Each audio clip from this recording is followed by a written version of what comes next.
नर्मदे हर त्वदीयपादपङ्कजं नमामि देवी नर्मदे। यह वीडियो उस दिन का बनाया है जिस दिन हमने जब दादा गुरु आए और उनके साथ में बहुत सारे परिक्रमावासी आए हुए थे, तो उनके लिए हमें साबूदाना खिचड़ी बनानी थी क्योंकि उस दिन थी एकादशी और एकादशी के दिन सभी लोग उपवास करते हैं जो परिक्रमा में हैं। तो उस दिन हमने बनाई साबूदाने की खिचड़ी जो कि लगभग थी 32 से 35 किलो की, क्योंकि 700 से 800 परिक्रमावासी थे जो दादा गुरु के साथ चल रहे थे। बाकी जो दूसरे थे वो भी परिक्रमावासी को हमें पाल भोग देना था, इसीलिए हमने इतनी क्वांटिटी में बनाई है। तो यहाँ सबसे पहले मूंगफली दाना को सेक लिया और ये देखिए कितने ज़्यादा क्वांटिटी में है। मूंगफली दाना बड़ी कढ़ाई में सेके हैं। और हाँ, यहाँ खिचड़ी बनाने के लिए हमने 3 महाराज जी बुलाए हैं जो कि राजस्थान से हैं और ये लोग बहुत ही अच्छी प्रसादी बनाते हैं। तो ये बड़े ही प्रेम से आए कि हमें भोग बनाना है और उन्हें बनाना शुरू किया। और यहाँ देखिए दाने सिक गए, उसके बाद कितने अच्छे तरीके से इन्होंने इसके छिलके निकाले। सबसे पहले लगाया छोटा फैन, उसमें लगाई हवा और सारे छिलके ऐसे उड़ गए और दाने बढ़िया से साफ साफ में मिल गए। और वो सब हुआ जब तक यहाँ हमने हरा धनिया और बाकी प्रिपरेशन करके रख ली। और बारी आती है अब आलू को बॉईल करने की। तो इतने बड़े पतीले में और आलू रखे और फिर उन्हें बॉईल किया। थोड़ी देर में ये बॉईल होते जब तक छोटी छोटी जो प्रिपरेशन थी वो हम करते गए, जैसे दाने पीसना था, हरा धनिया ठीक करना था और भी बाकी। और यहाँ ये देखिए अब बैठ गए हैं लोग सब। आलू तो बॉईल हो गए, अब उसके छिलके निकालने के लिए। तो बीच बीच में परिक्रमावासियों के एक्सपीरियंस सुन के सौरभ से और बाकी और भी अपने लाइफ के एक्सपीरियंस सुनाते सुनाते इन्होंने बढ़िया आलू के छिलके निकाल लिए। और अब बारी आती है खिचड़ी को फ्राई करने की। तो यहाँ सबसे पहले ऑयल को गरम किया, उसमें डाला जीरा और फिर उन्होंने सारी हरी मिर्ची डाल के उसे बहुत देर तक सिकने दिया ताकि कहीं कुछ तीखा ना लगे। और फिर उसमें आलू को मिक्स कर दिया। वो सब मिक्स करने के बाद में ये है साबूदाना जो कि 7 घंटे पहले ही भिगो कर रखा था। 7 आवर्स जैसे ही कंप्लीट हुए फिर वो सारे साबूदाने निकाले और उन्हें बिखेरना शुरू किया ताकि बीच में लम्प्स ना रहे या कोई साबूदाने मिक्स हुए ना रखे।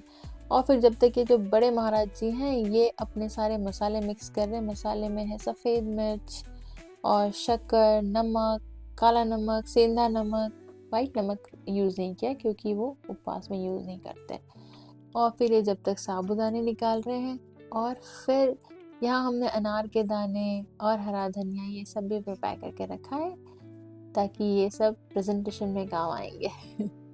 और फिर यहाँ देखिए मसाला कितना ही सुंदर लग रहा है। और अब इसे मिक्स करेंगे साबूदाने को मसाले में। और यहाँ देखिए कितने बड़े बड़े चम्मच से लोग मिक्स कर रहे हैं क्योंकि बहुत ज़्यादा क्वांटिटी में है तो इतना आसान नहीं था इसे बनाना। लेकिन हाँ, ये महाराज जी के आने से थोड़ा आसान हो गया और प्रसादी आराम से बन गई। और यहाँ इन लोगों को भी बड़ा मज़ा आया क्योंकि हम ये सब काम रात को कर रहे थे क्योंकि सुबह सुबह हमें बाल भोग देना था 7 बजे के अराउंड। तो यहाँ ये सारा मिक्स हो गया है और ये देखिए साबूदाने कितने सुंदर लग रहा है, जैसे कहीं किसी ने बहुत सारे मोती डाल दिए हों। यहाँ ये सारा मसाला मिक्स हो गया। साबूदाना खिचड़ी भी मिक्स है लेकिन अभी ये स्टीम नहीं हुई है। तो स्टीम करने के लिए सबसे पहले जो बड़ी वाली कढ़ाई है उसमें डाला बहुत सारा पानी और फिर इसे भर दिया। और यहाँ देखिए रात के 11 बज गई है। तो फिर इसे रात को 3 बजे उठ के हमें चालू करना था ताकि वो सुबह 7 बजे तक 6 बजे तक तैयार हो जाए। तो यहाँ ये बड़ा सा पतीला रखने के बाद जो बची हुई खिचड़ी थी वो उसमें डाल दी ताकि सारी स्टीम हो जाए। और फिर रात को 3 बजे उठकर इसे चालू कर दिया ताकि सारी स्टीम बन जाए और सुबह हमें गर्मा गर्म खिचड़ी मिल जाए।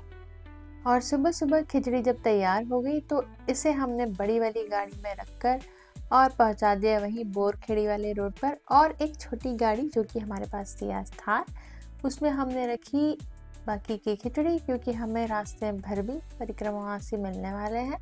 तो यहाँ हमने खिचड़ी रखी और हम रेडी है जाने के लिए। और ये हमने गाड़ी शुरू की और हम चल दिए वहीं परिक्रमा मार्ग पर। और हाँ, ये परिक्रमा मार्ग पर जाते समय जो हमारी खुशी होती है वो बात देखते ही बनती है। और फिर यहाँ जाकर हमने दादा गुरु जी का वेट किया, फिर जब वो आए और उनके साथ जितने भी परिक्रमावासी थे सबने साबूदाना खिचड़ी का बहुत अच्छे से आनंद लिया।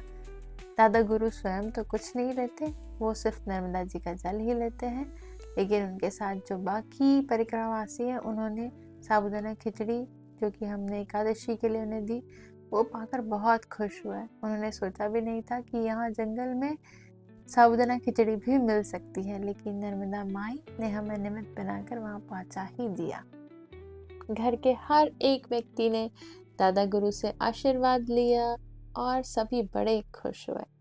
और यहाँ जब हमने सभी परिक्रमा वासियों को ये प्रसादी दी तो वे भी बड़े खुश हुए। इसी के साथ नर्मदे हर।